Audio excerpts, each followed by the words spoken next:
episode 2 of Woo!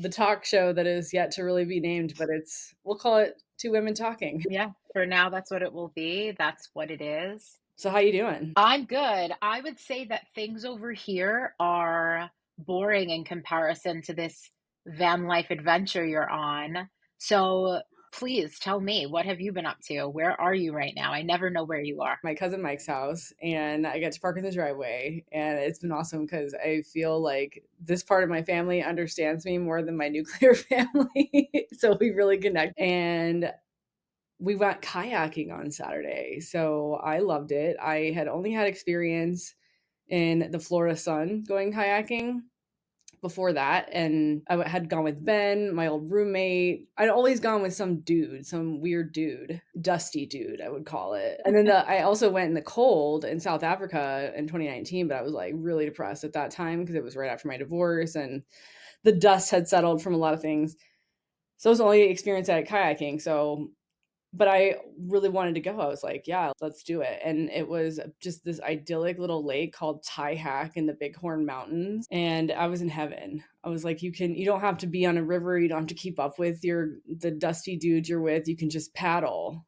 You can just be there. Hmm. And it was the most positive experience that I had ever had kayaking. And I kind of fell in love with it. I was like, this is amazing. This is amazing. We got back and I bought a kayak that night. So I bought Wow. an inflatable kayak. It's called Boat, BOTE, and it has inflatable like chambers or whatever, but the bottom part is really solid. So you can stand up paddleboard on it too, which was really cool. I was a little worried because I wear hearing aids and I didn't want to fall in because the paddle boards are less stable than kayaks. But this kind of solves it's like bumpers on your paddleboard if you stand up on it in the kayak, and you can take the seat Oh, out wow. and lay down on it. And it's really versatile. And that's what I was looking for, something that was high quality that I would feel good about using. So it gets here Friday, and the original plan, I mean, I really have no plan. Let's say I don't have a plan. When I van life, I think I started out that way where I would plan 5, 7, 2 weeks in advance, and I would freak out if I didn't have a place to stay 2 days from now or one day from now. But now I wake up in the morning, I don't know where I'm going to stay that night. I may not even know where I want to go that night, but oftentimes I will lay in bed at night and think about it. I'm like, okay, well, what's around here? Where I want to go next? Let's look at the places to camp because I've been challenging myself to boondock a lot, which boondocking is basically free camping. So I've parked next to a little pond by a fairgrounds where I originally gone to just get water, but I ended up parking by a pond that had a nature trail next to a golf course. So I got a little hot girl walk in the evening.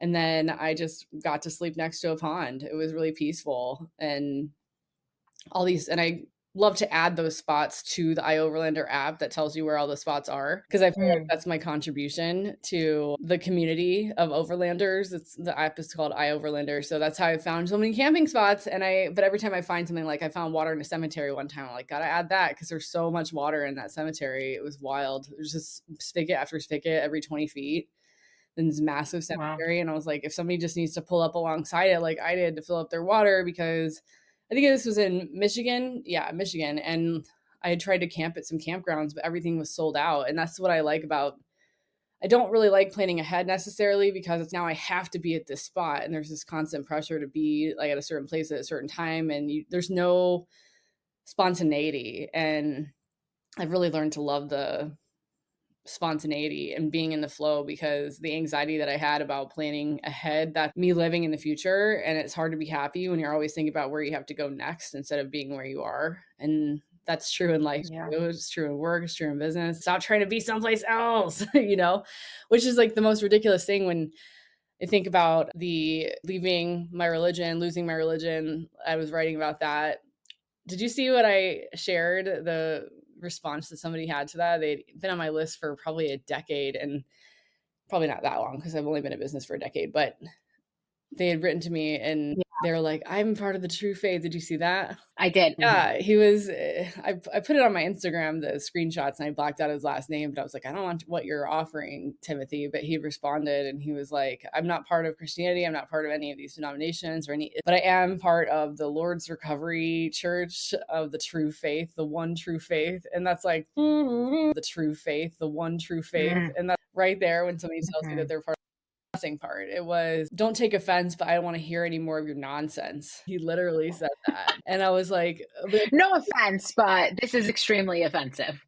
yeah, let me know if you're open to hearing about it. Will revolutionize and enlighten you what I have to offer. It's the, I don't know, real Jesus. I forgot exactly what he said. It was like the most ridiculous thing ever. And then I also posted my response, which was like, your Jesus would be shaking his head. It's such a turnoff that you would tell me that something that was real and authentic, because he was like, oh yeah, what I have to offer is real and authentic, but yours, what you just wrote is nonsense. And that's just not, you don't disrespect somebody like that and then offer them Jesus. It's the stupidest thing I've ever seen.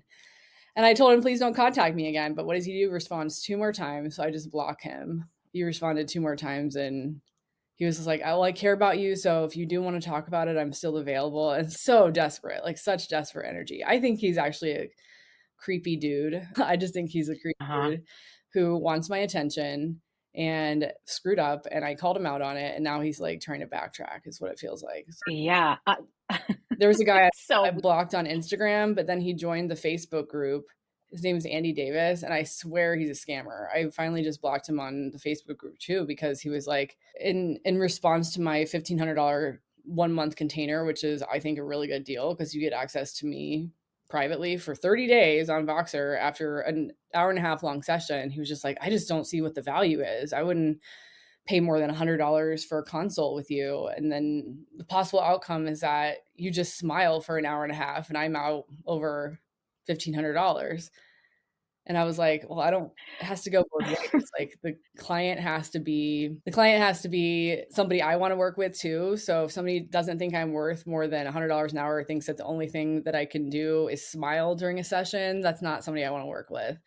Plus, I think he's a scammer. So I just kicked him out of the group. And yeah, well, okay, so here's the thing with that. There's two parts to this. First of all, you could buy anything and it can turn out to be a piece of shit. Like you can't, that's part of the risk of paying for something, right? Like you can buy new shampoo and all your hair could fucking fall out. That's the risk, right? Okay, that's that. But also, besides him probably being a scammer, the coaching industry, like we've spoken about, there are a lot of people who are charging exorbitant amounts of money for absolutely nothing. And that could be a reason why somebody would just be so jaded and in, whatever energy zone that he's possibly in, which I want to talk about energy zones today, but whatever sort of is that he's in fighter. Do we think that he's possibly in the fighter energy zone, yeah, trying to be fighter, super combative? fighter, because he was, that was the other thing. I was like, I don't want to work with anybody who calls me babe, because he would always say, think about it, babe. But to me, so he's kind of trying to come off of this white guy, right? His name is Andy Davis, but the way he talks, it sounds like a contrived person who doesn't speak English as a first language. So he's trying to make it seem like he's just like this good looking American guy. And you go to his Facebook profile and there's nothing. So I think he's fake. I think he's fake. And he was always coming off as fake because he's like, always commenting on posts like, I want to meet with you, always complimentary. And I guess people think that works, where a good looking guy is paying you attention and then you just, start talking to them. And I've been scammed before, right? I told you about that by Mhm. a really good looking guy. Yeah. And to, in Mhm. retrospect, that's why I went through that. I was like, oh man, there's so many other scammers that are be coming your way in the future. So you need to be prepared. And it was worth the lesson because people have lost a lot more than I did in that kind of scam. Yeah. Yeah. Yeah, he's probably the type of person who also has, like, fake celebrity Instagrams where he, like, messages people and he's Leonardo DiCaprio, "Thank you for watching my films." He's probably one of those people. Yeah. Like, one time I had a fake James Vanderbeek, right? Is that his name? The one from Dawson's Creek? Yeah. That he followed me and messaged me, and I was like, "Look at me. I've made it." Yeah. And he wasn't real. People have Oh god. stolen my profile too, and I guess they've stopped doing it. Like, hasn't happened in a while, but for a long time, it was like it had to have been the same person, just new profile after new profile, doing the same thing, trying to get people to message them on Telegram, and I think trying to charge people $50 for financial advice or something, and somebody fell for it, and I was Mhm. like, oh my god, I can't believe this. Like, Yeah. I did that. I've had people do it to me too. So actually the first time I found out about it was when you and I went to go see Cirque du Soleil. when we were sitting in the theater waiting for it to start, somebody messaged me and they were like, "There's somebody pretending to be you on TikTok." So I think that if you have a video that's going viral, or if you offer any sort of session that happens, like for you, they're saying financial advice because you were posting about, being a millionaire. So they just automatically think, oh, if I say financial advice, people are going to want that. But with mine, because I was offering human design readings, then they were reaching out to people pretending to be like these oracles who can tell your future and whatever, and trying to approach people for sessions. But I think that what happens is it's one account and they keep changing the person that they're impersonating. So it's hard to, first of all, on TikTok, it's not as easy to get people banned and or anything like that the same way that it is on Instagram. If somebody's impersonating you, it's a little bit easier to get that settled. But yeah, they just keep changing their name, because I would see that people would do that to me and they'd have 11,000 followers. I mean, meanwhile, my TikTok account hasn't really been active in a long time. I haven't been like blowing up. So I think what's happening is they just keep changing it to be different people. So Mm. yeah, these scammers are wild out here. And that's why I do appreciate that you're able to pay for Meta Verified on Instagram now, because it's easier for people to know if your account is legit or not. Yeah, and I'm trying to get verified on TikTok too. I haven't applied lately, but the last time I did it, they said that the news outlets that I was on weren't prestigious enough. They literally said they weren't prestigious enough. But you're right. Yeah. When I was trying to report the scammers that were impersonating me, they would always come back and say that there's no violation. Yeah. I was like, what do you mean? They literally have my handle, my photo, my links, my videos, everything. But for all they know, I could be impersonating them. Yeah. I follow this guy. He's so funny. He does some of this content where he's reacting to really insane videos online, and he'll go so far as to green screening himself into it looking like he's the person watching that person, or he's like part of the party or whatever. He's so talented. He's hilarious. And I was following him. He had 500,000 followers. And then one day I see a comment that's like, "You're impersonating so." And this person who was just somebody else who has 5 million followers, they were able to just keep doing it, stealing this guy's videos. 500,000 followers later, probably making money off of the creator funds. It's Mhm. so insane. But yeah, it seems like you have gotten rid of some creepy scammers. And I mean, since the beginning of this episode, we have been talking about so far creepy, weird dudes.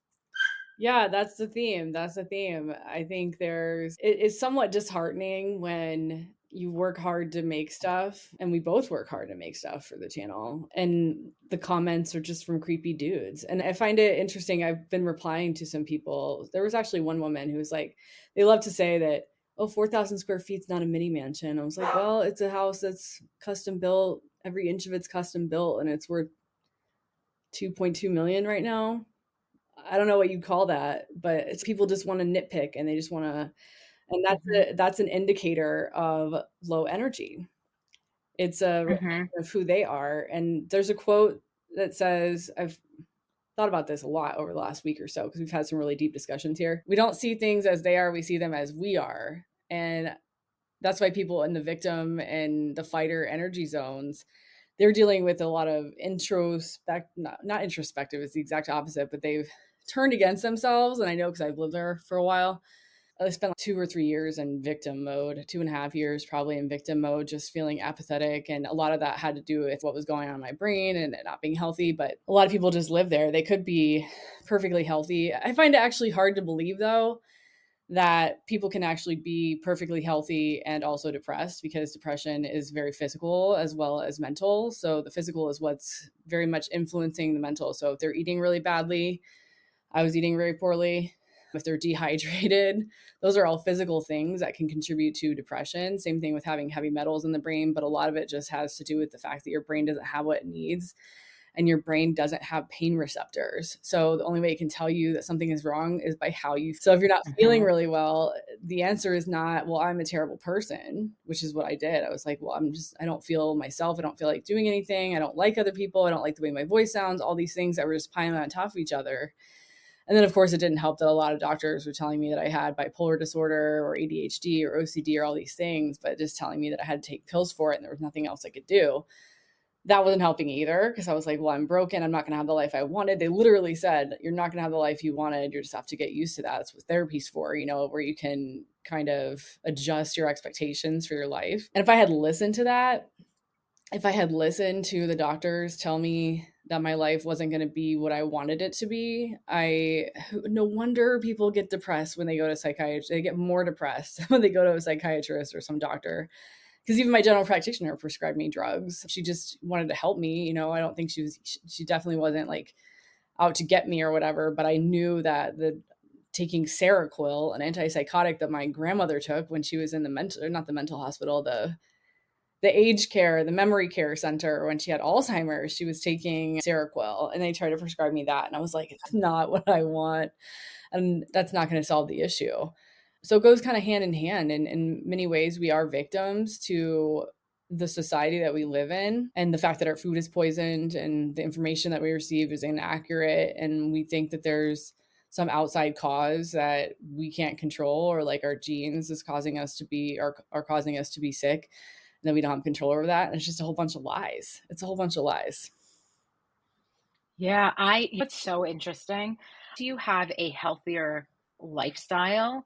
Then you notice the times where you're not following your usual routine. That's when it becomes more obvious to you. So, you know that part of my creativity, one of the things that I love to do is make charcuterie boards. Like, I really am so good at them. If I go to a party or if my mother's having people over or whatever, I love to make a charcuterie board. So we had some family in town on Sunday. My mom's brother and his wife, my aunt and uncle, they were here, and my mother has been making focaccia from scratch and it's been so good. And I was like, okay, I'll make a charcuterie board. We haven't had one of those in a while. And I still didn't eat as much of it as I normally would. And I slept terribly that night. All of the sodium, I think, from it, and it was just more food than I've been eating because I've been in a calorie deficit. We've been calorie deficit girlies the last few weeks. It was just, I overindulged and I slept terribly. And then I was depressed the next day. I genuinely just didn't feel great. And it set me off for, I want to say 2 days, that in the middle of the afternoon yesterday, I just had to lay down and I was crying. My husband's wrong. Is it the salt? He said, yeah, it's So it's the salt. It was literally just like a sodium hangover. And I felt so depressed. Like I genuinely just did not feel well. And like I was mentally drained from eating foods that don't do the right thing for me. But I would love to hear, because right, like you bring nutritional wellness awareness to people, right? But you're not a nutritionist, you're not a registered dietitian. You're happy to share that wealth of knowledge, but that's not your thing necessarily. I do think that there is this thing that happens when you work on your energy, switching your energy, then you're able to take on that identity of those habits, right? And then that in itself, it's like coming hand in hand. Can you explain like why the energy part is so important, and it's not just eat healthier, drink more water, like why that energy and identity piece of it is so key?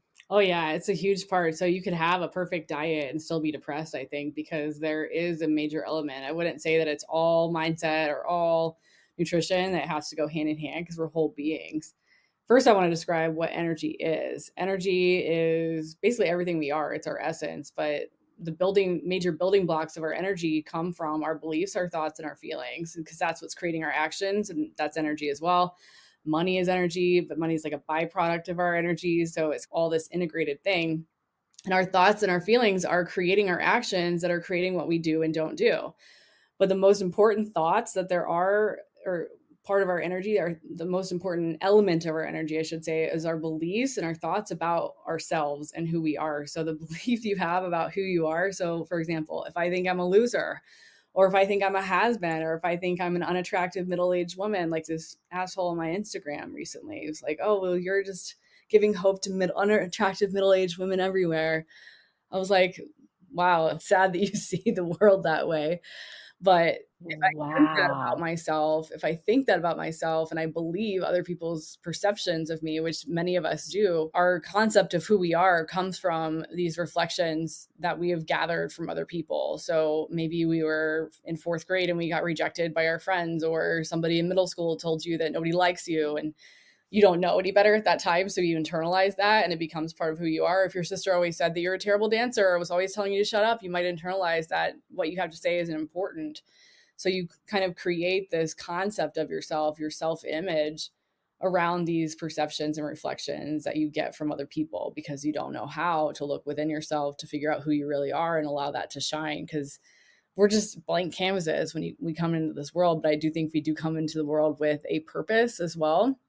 So that energy is the most important energy, because it's like the well from which everything else springs. So if I think that I am above average, and this is not like in a narcissistic way, like I'm better than everybody else kind of way, but if you recognize your talents and you recognize what you're good at and what you love, and you just kind of let that light shine without dampening it, because a lot of people are very conditioned to dampen their own light and try to keep other people comfortable by not being too big or too fast or too loud or just too much, right? Especially as women, that's a big thing.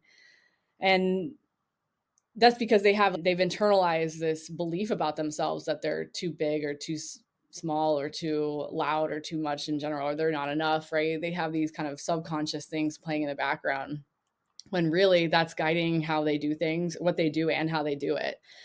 So if you flip that and you're like, oh, well, none of that stuff's true. Who am I really? And you start digging into, we're all love. We're all love at our core. So if you come from a place of love, which sounds so hokey and corny, but if you come from a place of love, an intention of love, an intention of discovering wisdom, having new experiences, that sort of thing, it's all about your intention. It's all about your intention. And that's intention is energy too. So your intention to seek wisdom, seek new experiences. And we talk about beliefs a lot in the Transform Retreat. So it's not so much about identifying your false beliefs and like, where are my beliefs? What are my beliefs? It's about going out and having experiences that create beliefs that, for example, I had maybe a subconscious belief. There was definitely some little chatter in the background when my cousin invited me to go. And I was like, my higher self was like, yes, we want to do this, and there was no reason to say no to it other than my past experience, which the ego has this record of, oh yeah, when you went kayaking last time. But now I'm awake enough and I've healed enough to know that those past experiences with kayaking were with some dusty dudes and in a freezing climate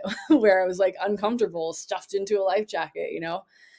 And so I was like, you know what? I'm going to try this. I'm not going to tell myself stories about the past that will because if I had said no, I'm not really a kayaking person because of that experience, those experiences, I would have missed out on falling in love with something that really lights me up. And I love being near the water. So getting into a kayak and just paddling leisurely, the way I like to hike is just walk leisurely through the woods. I'm not really a moderate or extreme thrill seeker when it comes to hiking. Thing with kayaking. It is what you make it. So who you are is who you make yourself. We get to choose who we are. We're the main character in our lives. We get to choose what it smells like. We get to choose what it looks like. We get to choose what it sounds like. What's your soundtrack of your life? What are you listening to on a daily basis? Are you listening to drama on TikTok? Which, who's not guilty of that from time to time, right? I had to turn off TikTok because I kept hearing videos about Blake Lively and that whole drama. Yeah, same. I just don't care. I like watching her movie. She's pretty, whatever. Like, who other people are is irrelevant to me. It's because that's their business. It's not my business. It is kind of interesting though, because the celebrity world, you present a false identity oftentimes, and people think they know you from your movies, but then they get to know the real person. They're like, oh, you're none of your characters. You're just a totally different character. And so that's kind of interesting with the identities. Yeah. But yeah, if you're living in victim mode, and it is like this physical component too, because when you're living in victim mode or you're living in fighter mode, zone mode level, it's all kind of interchangeable. When you're a victim, when you're a fighter, when you're angry all the time, when you're feeling depressed and anxious all the time, your body is creating hormones, catabolic hormones like cortisol, adrenaline that are like battery acid through your body that drain your body, and it literally makes you blind to other opportunities. I had somebody on my TikTok the other day who was like, "Well, it's easy for you to say because you have a van and you have this and I don't have any of that and I have no love, I have none of this." And I'm like, "Yeah, but you have a phone and you have a brain and you have yourself." People don't realize how valuable that is. You're not broke. Stop saying you're broke. Stop saying you're broke, because if you say you're broke, you're going to think like a broke person. You're going to do things a broke person does, and you are creating that. You are creating that. So if you're saying that I'm all these negative things because that's what your fear is, that's what your belief is, based on how you've chosen to interpret your past experiences, what you have made them mean, because nothing means anything until we give it meaning. So we might have something traumatic happen to us, and it could be something terrible. Somebody betrays you, you go through like a nasty divorce, or you get shoved into a mental hospital, like I did. And I did make that mean something that it didn't. And it could have been like, oh, well, these people didn't know any better. and there was a part of me who knew that. There was a part of me who knew that they were operating from fear and that they just didn't know what they didn't know. But the fighter in me was like, they need to know that they messed up. And you're never going to get apologies from people either, because they don't see it that way. If they're not awake and they're not doing the work and looking within themselves to figure out where they went wrong, you're going to be waiting a long time for people to be like, "Yeah, we're so sorry. We didn't know what you're going through and we didn't see things from your perspective." Nobody's ever going to really be able to see things 100% from your perspective except you. So you have to be okay with living there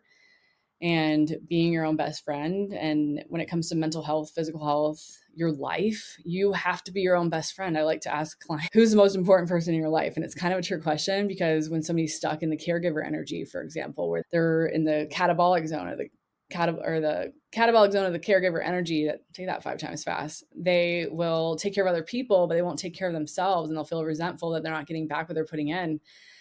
And they'll be exhausted and they're just giving, but not to themselves. So they're not recharging themselves. And I like to ask them that question, because most of the times they'll be like, "Well, my kids or my husband." And I'm like, "No, it's you have to be the most important person in your life. You have to be your own best friend, and nobody can be a better expert on you than you." So even though we've been trained, conditioned from birth to give our power away to doctors, therapists who know better, I find it easier to learn from people who've recovered from the things that I've dealt with, which many doctors haven't gone through the things that I've gone through. Many doctors haven't healed from the things that I've healed from. And I think those voices are important. And so, yeah, even though I'm not a nutritionist, or I refuse to go back to academia and to learn things, you don't need to learn things. You don't need to go to school to learn things anymore. That's such an archaic system. Mhm. There's still sometimes people are like, "Well, how do you know?" And I'm like, "Because I lived it and I've recovered from it. That's how I know." And it's also logic too. It's just logic. And I feel like there's a lot of logic that's been from medicine these days in the name of profits, where Mhm. they'll get us to ignore the fact that what you put in your body affects how you feel, which is so obvious. It's so logical to say, Yeah. "Oh, well, there's something that you can't see, and there's something that we can't even show you. We can't prove that you have it, but there's a chemical imbalance in your brain." And it's just like, well, what's causing that? Probably the food you eat, probably the other chemicals that you're ingesting causing the chemical imbalance. Duh. It's just logic. But we're so far removed from that logic that people are drinking thinking it's healthy. People are smoking pot thinking it's healthy, not knowing what those chemicals are doing to offset the balance and the healing abilities that our bodies naturally have. And we've been trained to think doctors are smarter than us, that science is smarter than our bodies, when our science doesn't know everything about our bodies yet. It just knows a tiny sliver of what our bodies are able to do. They only know 0.0001% about the brain, yet they're trying to treat the brain like experts. And you have this disease forever, you have this disorder forever, and you might be able to manage the symptoms, but it's irreversible. And so if you don't really know what's causing it, if you don't know all the facts about it, how can you say there's no cure? Because there's a cure to everything. Just because you don't know what it is yet doesn't mean it's not real. So you're just outside of your Yeah. bubble of awareness. The things and then there's the things that you don't know, and then there's everything else outside of that. The answers exist there. The answers exist in one of those bubbles, and just because you don't know where it is doesn't mean it's not real. So, Yeah. I think that there's probably a bunch of people who are listening who haven't heard of the energy zones and they haven't been to Transform, which is where, you really teach this. Can you give like a micro lesson on the two different types of energy and then the zones? Like, you don't have to go through each one, but I'm thinking that it might be helpful. And then I don't know if it'll be live once this is published, hopefully, but we will have a quiz where you're able to find out what energy zone you've been living in. But I would love for you to give like a micro lesson on the energy zones. Yeah, so at the very bottom, and I like to describe it as kind of like a flashlight. I have a little flashlight graphic. So at the very bottom, picture a flashlight and then a beam of light shooting out. And as you get higher into the higher zones, you have more light available, more energy available. But when you're down in the lower zones of victim and fighter, you can kind of think of it as trying to have this conversation with you, Christina, with two of your fingers shoved into your ribs, or if you have to pee so bad you can't stand it. It's constantly distracting. It's taking energy away from the things that you really want to be focusing on. And that's gross. Like, you just don't want that for yourself. But people live in that zone. People will live as a victim. They'll live as a fighter. Well, they have to fight for everything. Work is supposed to be hard. Work is just has to be a slog. It should be exhausting. You should be tired all the time. It's just the way life is. You got to fight to survive. You got to fight for what you want. All those things that people believe are reality. They spend most of their time there. And then they think that they have a disorder when they're up at a higher zone. They think, oh, well, if I'm happy, if I'm not feeling crappy, then I must have something wrong with me because this isn't normal for me. They get so used to it's a delusion. It's a delusion to believe that you're a victim all the time. It's a delusion to believe that that life should be hard and that you have to work hard to make money. It doesn't mean that you never work hard, right? But you shouldn't be exhausting. You shouldn't be exhausted. You shouldn't be feeling depleted constantly.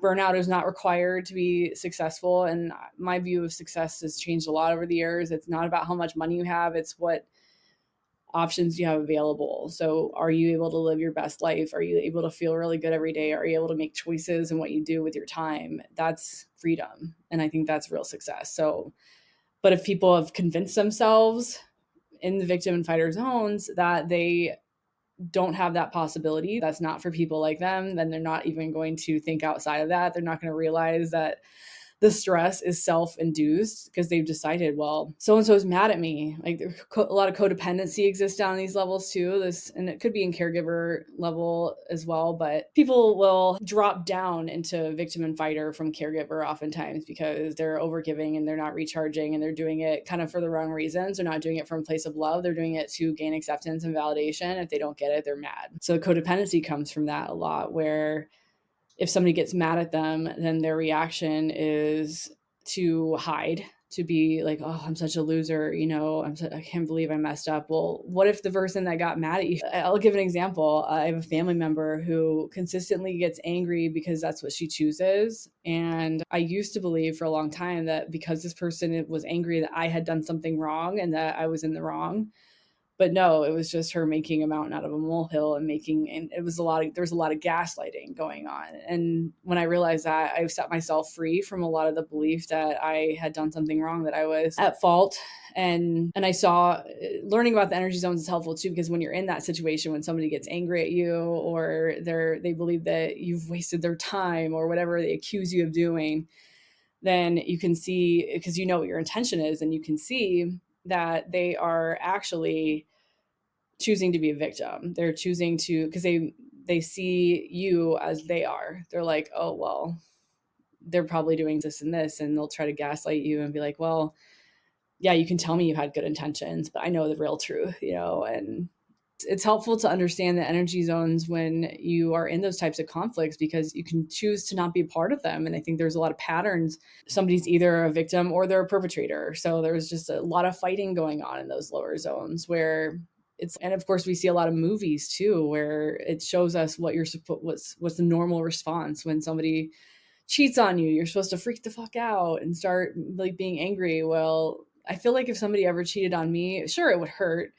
But I'd be like, well, this person obviously doesn't want to be with me, and I don't want to be with somebody who would do something like that and to betray me like that. And I'm going to choose to leave because I want to take care of myself. And that's just not where I want to be. But I don't think I would get upset about it to where it would like completely take over my life, because, okay, well, this person's obviously not getting what they want from me, and that's fine. I don't want to be with somebody who doesn't want to be with me. It's like more of a conscious Mhm. perspective because you see other ways of responding, and there's a million ways to respond to everything that happens to us. But people get stuck down in the fighter and the victim energy zones because they don't realize that they have a choice to see things else in another way. So the next zone above the fighter and the victim zone is the rationalizer, which is kind of part catabolic, part anabolic. And anabolic is more energizing, it's more helpful, it's more constructive instead of destructive. And the rationalizer will say things like, oh, it is what it is, or that's just the way the cookie crumbles, and you just got to deal with it. And, smile, grin, and bear it, that sort of thing, where they kind of have more acceptance. They have where it kind of seems they're more sarcastic. Seems like they're looking for the silver lining, and seems like they're looking for the bright side, but there's really that underlying current of anger and victimhood that they haven't really addressed yet. So sarcasm, people who are like, sarcasm's my second language, live in rationalizer zone where they're trying like this fake positivity. And I don't know that necessarily Mm. toxic positivity would fit in there, but they're kind of like in denial about how they really feel and why they really feel the way they feel. So they'll say, well, that's just the way it is, or life sucks and then you die. I grew up hearing a lot of those phrases. And people will kind of think, well, that's just reality, it's just life is the way it is and there's not much that you can do about it. So, but you are moving out of those lower energy zones. And then you get into zone 4, which is the caregiver zone, where it's the zone of self-care. So it's where you can take care of yourself. But often what happens is women, especially, will get into the caregiver zone and they're just like energy is spewing everywhere because they're trying to take care of other people, and then they can drop back down into that victim and fighter zone where they're not getting replenished, they're not taking care of themselves. And that's where codependency can live too, because codependents will base their own happiness on how other people feel about them. And I now recognize when my family member who liked to live in victim mode or fighter mode would lash out at me, I was feeling that codependency of I have to feel bad now because that person's mad at me. I upset that person, so I did something wrong, even if I didn't. And there's Mm. nothing I can do about their mood. It's like they want to be a victim. They've chosen to be that instead of being like, "Ugh, whatever, Kate," or just, or like consciously telling me how they feel. That person could have been like, I really don't like it when you do that. And I would super appreciate it if you didn't because it makes me feel this way. And could we maybe talk about it in a different way, or could you approach this differently? And that's just the way they are, though. That's just where they're at in their own energy. And when you learn that, you just kind of come to accept it because you can recognize it. So yeah, and transform, the whole first day is all about energy awareness. And we're going through the levels now on the bird's eye view, but you go a lot deeper and transform to kind of really recognize it in yourself and recognize it in other people. And a lot of people will live between zone 1 and zone 4, but zone 5 is when things start really getting good. And that's called the collaborator zone, where you start seeing everything as an opportunity. So it's no longer that fake silver lining. You genuinely see the silver lining in everything. Like when I got scammed out of over $300,000 one time, I saw the silver lining immediately. I was like, wow, it could have been a whole lot worse. It could have been a whole lot worse. And Mhm. that is a little bit of rationalizer energy, but I was like, I see this as the opportunity that it is to never, it was like continuing education to me. It was like you can't put a price on the wisdom that comes from an experience like that. And I had a friend comment about, I don't know how you're not freaking out right now. And I was dating somebody who was literally mad at me for not being upset. He was like, I don't understand why you're so chill or calm about this. Well, first of all, it's the acceptance of there's nothing you can do about it when it's over. And if, I mean, you could try, and there was a couple things that I did try, but ultimately none of it just panned out. So the option that was the most attractive to me was just acceptance, because I was about to sell my company. So of course I wasn't in the situation of I lost my entire life savings. It was a small chunk of it. And then it was, the coffers were being refilled as I was selling my business. So it wasn't as big of a hit as it could have been, and I was extremely grateful for that. And it didn't do any good. What good would it do to beat myself up about that?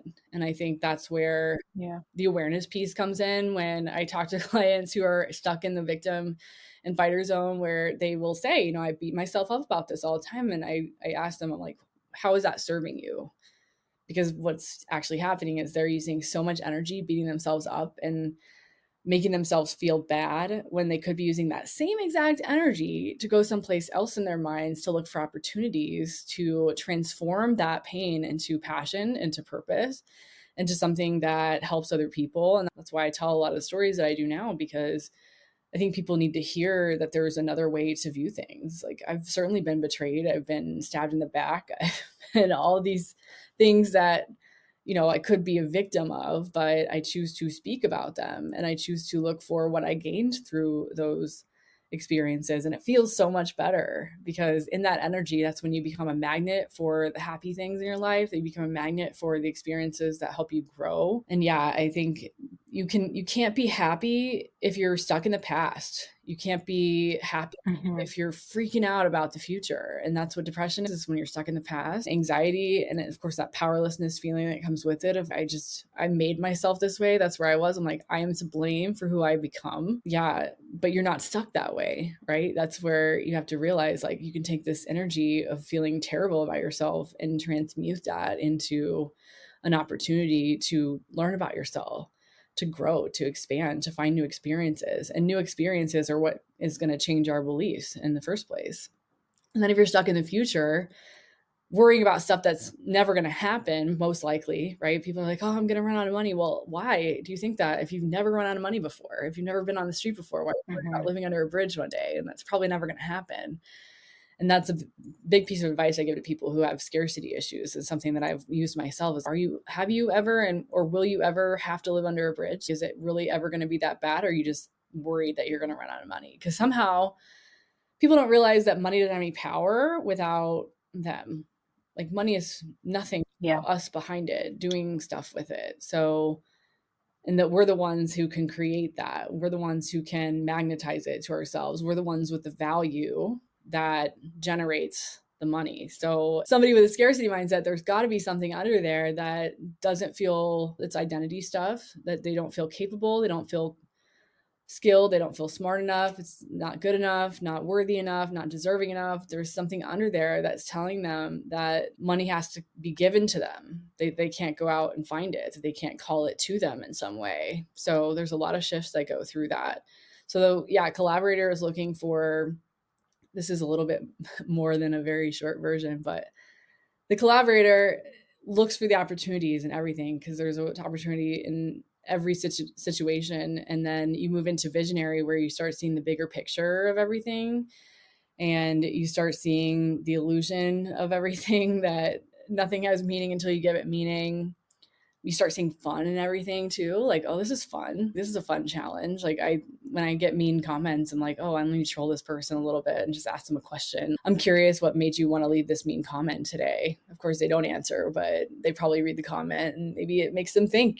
So I see that as an opportunity and a chance to have fun and seeing the bigger picture in that. One thought, one question from a coach, whether you hire them or not, if you're just a troll leaving a mean comment, one question could spark something in them. So I think that's why I do it. And it is fun too. But I used to get all bent out of shape.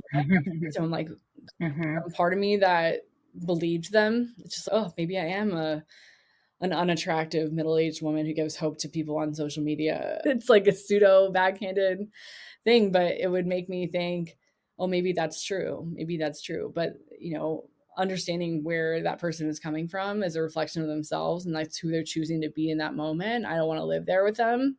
That's everything. That changes the whole thing. And then the top zone is the creator zone, where you realize that you're the creator of your reality.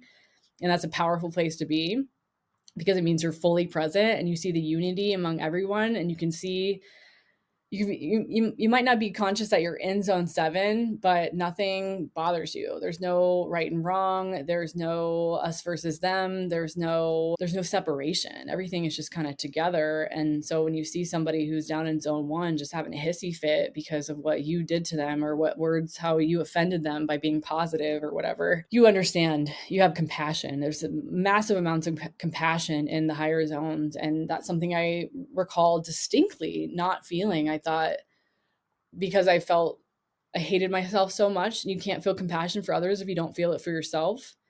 You can only love somebody at the capacity that you love yourself. You can only have empathy at the Mhm. capacity that you have empathy for yourself. It's like literally this whole idea that we get from the Bible and other holy sacred texts or whatever, that when you judge somebody else, you're actually judging yourself. And that if you love your neighbor as you love yourself, then that's when you know that you're in that higher consciousness, when you genuinely see other people as you. You know, if I was in your shoes, Yeah. my mom's shoes, my sister's shoes, my dad's, whatever shoes, we would be exactly the same. And in that way, we are the same. And that's why we can't judge other people.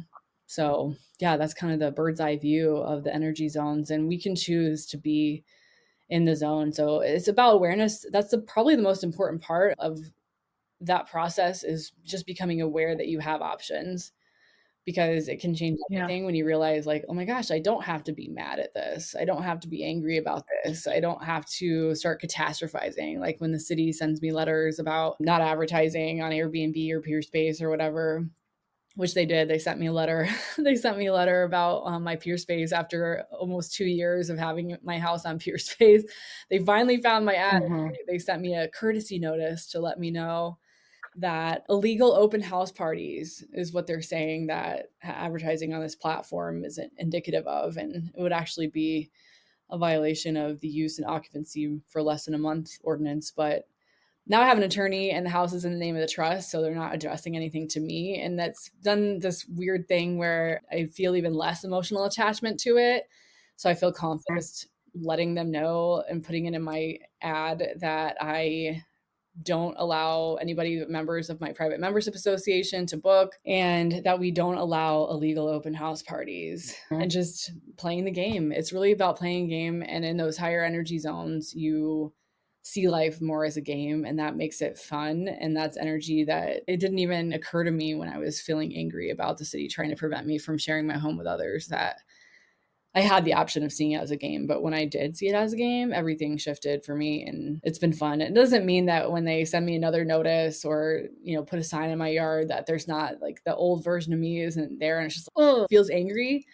But now I'm aware of it and I'm like, nope, I don't want to respond in that. I don't want to write a mean email. I don't want to write something impulsively. I want to settle the energy, take my energy back from that situation, because they kind of operate on scaring you and trying to make you think that they're going to take your house if you don't do whatever. And they can't do that because it's in the name of the trust now. So I win. Yeah. I know I win. It's only a matter of time. And the attorney's working on a cease and desist letter. Yeah. And then being willing to stand up and assert yourself, I think, is something new for me too. I think because we kind of get trained of, oh, if this so-called authority figure who's like a 25-year-old working at the code of compliance office tells you that you've done something wrong, you don't have to agree. You don't have to agree. Mm. I've given them evidence Yeah. that they're wrong. And so it's just a matter of time now that my attorney is going to be sending me the draft letter, hopefully today, and we'll send that out and just wait and see what happens. But they're not representing me. They're representing the trust, and they're representing the private membership association that has leased the house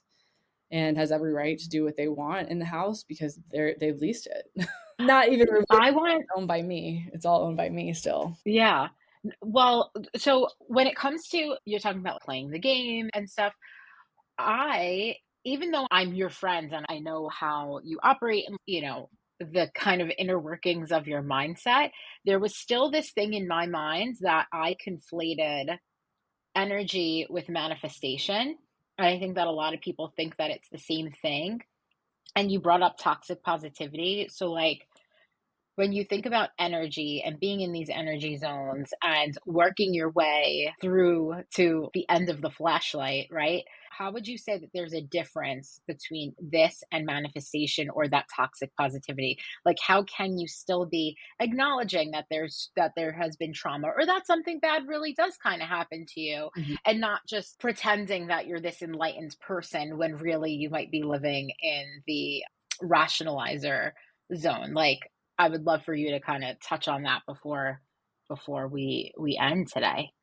Yeah, yeah, I know exactly what you mean by manifestors who are just like, "Oh, yeah, you just manifest stuff," and it just seems so airy-fairy, you know what I mean? It's not that the opportunities and the money and the people, the relationships, the experiences are coming into your reality because of some magical power called manifestation, which is the way it's marketed, and I feel like that's quite predatory.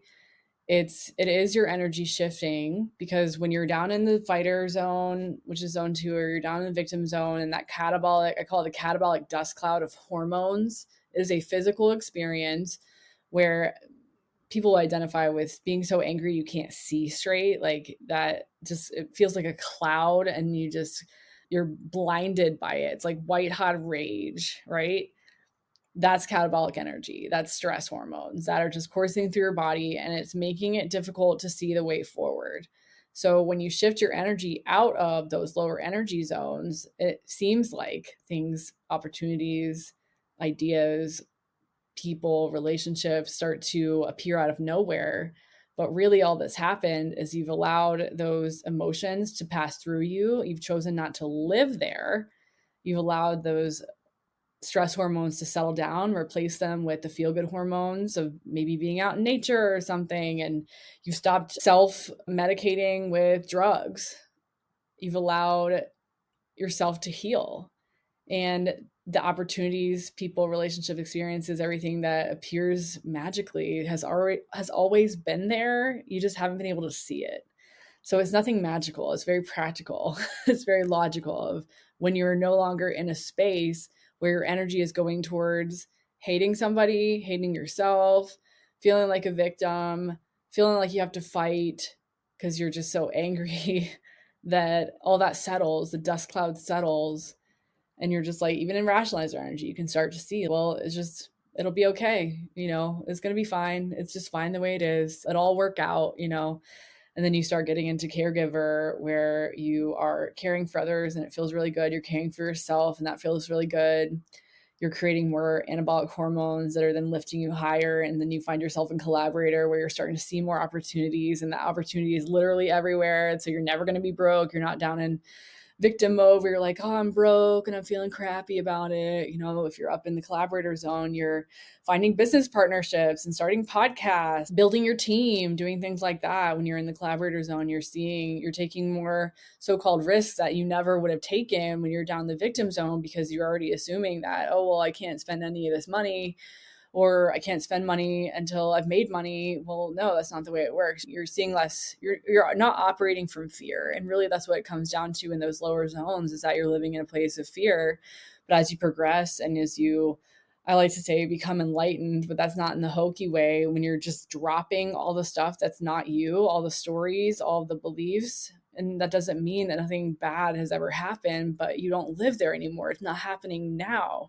So what can you take out of it? Because you have a choice. So say you were a victim of sexual assault or something, which I have been a victim of sexual assault. I could just live there and start making TikTok videos or Instagram reels about how I was victimized and what this person did wrong and just live there. And I think there's some accounts that talk about narcissism. And I've started to write like memoirs and blog posts and things about what has happened to me. But then I'm like, I don't want to be there. I don't live there anymore. I want to focus on what good came out of the situation. So we have that choice to either live there and be in the toxicity of the negativity, or we can choose to rise above it, not ignore it, acknowledge it, but acknowledge it for what good came out of it. Because there's something that comes out of everything happens for us. Not everything is happening to us. And when you're down in that victim and fighter zone, it's I can't do anything, I'm powerless. And that's where the depression comes in, the apathy that you're powerless and that things just are the way they are and you can't fix it and you're not in control at all.